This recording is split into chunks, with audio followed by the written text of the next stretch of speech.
the French Revolution started in 1789 and ended in 1799.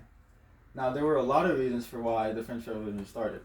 One of them being estates, or ancient regime, is what it was known then back then. And there were three estates that were part of it, and they were all social classes. So the first estate was the rich of the rich, and they had the most power. The second estate had a little less money and a little less power than the first, and then the third one was all the poor people basically, and they had no power at all. Another reason is King Louis, the king at the time, had a lot of power, and he said that it was a God-given power, which a lot of people didn't like. And this is what King Louis looked like back then. And also, he gave all the food to the rich people, so all the poor people didn't get any money, and a lot of people ended up dying from starvation.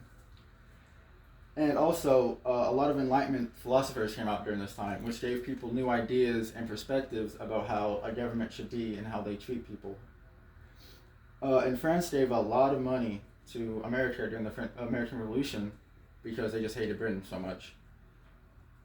And the Tennis Oath, which is where a bunch of people from the Third Estate gathered together and promised that they were going to keep meeting until there was a good constitution in France. And this is what the Tennis Oath looked like when they were all meeting together.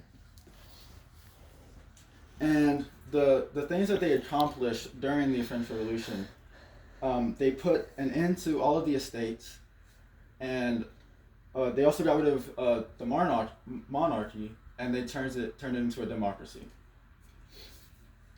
And they ended up creating a Napoleonic Code, which were civil laws that had never been seen before during this time.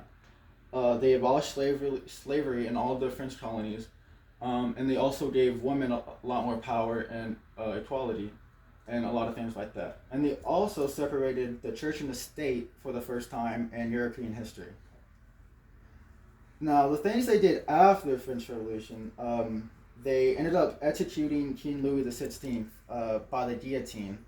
And this is when the Reign of Terror began, which lasted for about a year, and 17,000 people were executed via guillotine for treason, even though most people didn't really do anything. They just got on the bad side of a neighbor, and the neighbor was like, "Oh, I don't like you. I'm going to tell him you committed treason, so you die."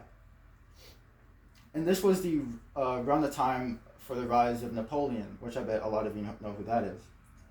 And they went into a lot of wars against countries. The War of the First Coalition and also the War of the Second Coalition. The First Coalition was against Europe. For example, they fought Russia during winter, which was a bad idea because Russia is extremely cold, and they lost a lot of their troops due to the horrible temperatures and weather, which forced Napoleon to retreat. But he did end up winning that war. However, the second war was against Egypt, and he lost that war. The French Revolution, like I said, ended in 1799, and this was when the Napoleon era started. That's all about the French Revolution. Thank you for listening to my speech.